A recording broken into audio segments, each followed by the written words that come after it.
Hey, what's going on, guys? It's Team TLP here with Week 4, Match 2 of Cardfight Tuesdays. And the two opponents that we have here is Dvzl and my man Quinn over here. And the decks that you guys are using? I'm using the Tachikaze. Oracle Think Tank, Soulless one more time. Another round, trying to redeem himself from the last time he played this deck. That was fraudulent, you know it was. I mean, I don't know what to tell you, but that's beside the point. And with a little addition to that, just like in the previous video where we were discussing a couple of cards. So with all that said and done, let's begin the card fight. You can start on the first card if you want. So, well, one of the cards, another one of the cards that we'll be discussing about is it's a Genesis card. It's called Iwanagahime. It's one of the skills, the limit break skill. It's Soul Blast 6, and you can retire your opponent's entire front row. And to be completely honest, I wouldn't expect an Oracle Think Tank or a Genesis, clan for that matter, to have a skill like that. Because, clans like Mega Colony with the Giraffia build who retires cards. What? I want to say... the clan isn't going to directly come to mind. But there's another clan like that actually, can constantly retire cards. Clans like those... Like Kagero and stuff like that? Yeah, Kagero. Narukami? Yeah, clans like those from the Dragon Empire, normally have skills that can retire cards on the field. But for Genesis to have something like that and still to be able to, to retain hand power, Soul Blast, get more effects, that's actually a pretty solid. But with Iwanagahime, her skill, she doesn't require any counterblast. She requires Soul. And with the way Genesis works, constantly Soul charging almost every turn with certain card effects, to be able to Soul Blast and use this effect constantly over and over is really good. Then you have the second effect being Soul Blast 3 instead of 6, and you get a 5,000 power boost until the end of the turn. I mean, you can use both in the same turn, but that's if you have the soul for it. Yeah, that's the thing. See, that's the reason why with Genesis you have to Soul Charge a lot. Like, continue to Soul Charge every turn. You have to make sure you have the cards that have the appropriate skill to let you Soul Charge each turn, so you'll have the Soul later on in the game to use these skills. So, for instance, like, say for instance with Iwanagahime, if you want power, say for instance, first you want to get rid of your opponent's entire front row, and they say they have special intercepts. Get rid of those with the skill by Soul Blasting 6. Then, power yourself up by Soul Blasting 3. Iwanagahime is already 10 by herself, supported by, I don't know, maybe an 8K vanilla, 18, plus the skill with the 5, that's 23. And then they say 2 to pass, get 2 triggers, that's what, 33? Yeah, that's a death pretty much if you get a critical trigger. So it's actually really effective. What do you guys think about that? I truthfully believe that it's a pretty decent skill. And since, like you were saying before, since Genesis is a clan known for soul charging and getting soul during early game and then late game, and it could use it later game, it can pretty much do this skill if you're consistent with the soul charging. Then you can do this skill as much as you want if you're consistent with the soul charging. But in all respect, when I've seen latest posts, I truthfully believe that Genesis is like, how should I say, somewhat like the economy. If you really want to think about it, you're soul charging, and then you're gonna use that soul charge for later, which is like investing, like a company. You invest and then you do it for the later effects, which pretty much makes sense to me since the grade 3s have decent effects. All the grade 3s are Soul Blast. Yeah. So, yeah. That's how I believe about it. But and how do you feel about it, Quinn? I mean, you're talking to the man who's gonna make a deck, so of course I want that card. Nothing really. I mean, it's like I don't know. This is a card, in my opinion. I understand. All right, 10. Oh. What word? 17. 1.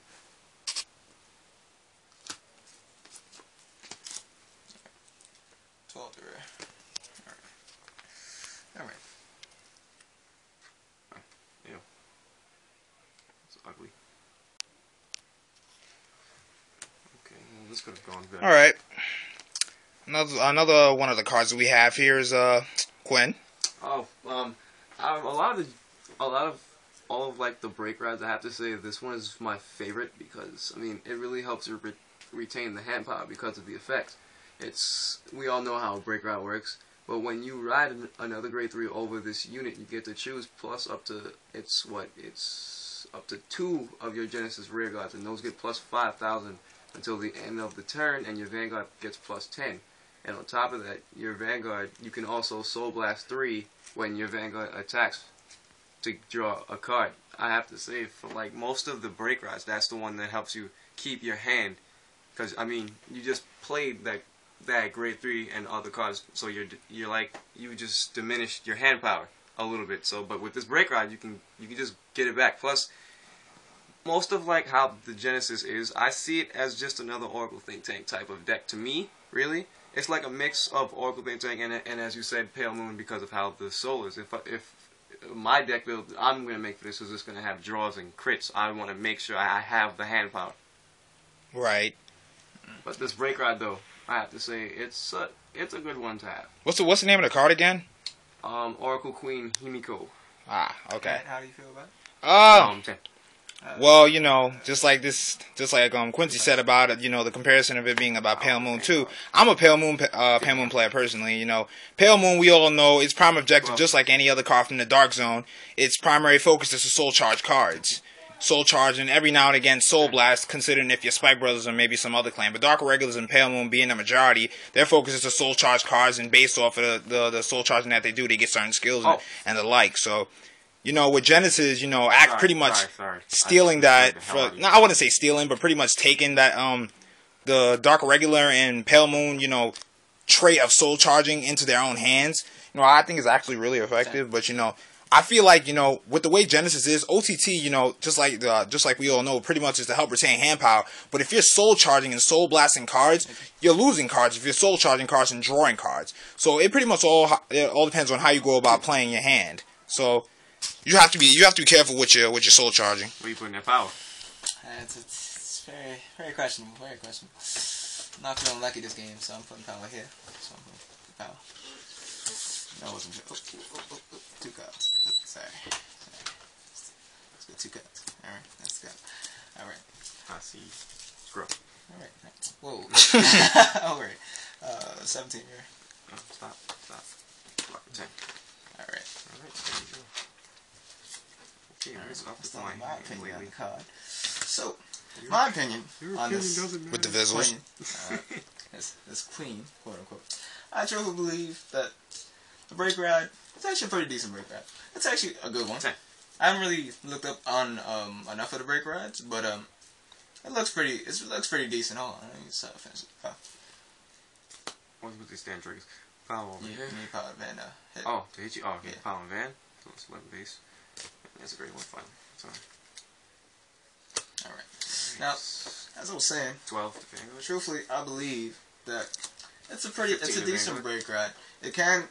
As the others have said, you can retain hand power by the Soul Blast 3 and draw 1 card. And like I said about the other card, if you do what's the word I'm looking at?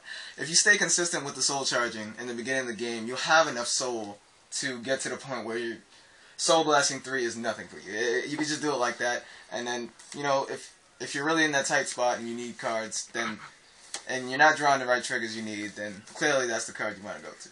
That's truthfully how I believe about the card. That's how I feel about the card. But, all right. Do my turn.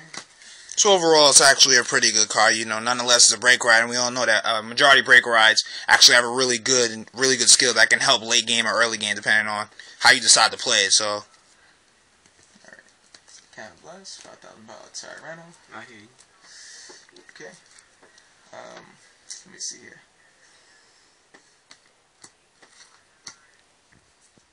I don't want to use that.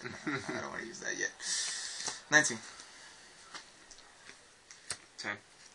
Oh, I'm sorry. I put it at the Guardian Circle. Alright. Let me see here. So, numbers. A lot of numbers. 23. Hit me. No good. Hold up. Before you say that, let me do a limb break. Oh, come on, I'm considering if I wanted to do it or not. Counterblast. I'm putting you back here, standing.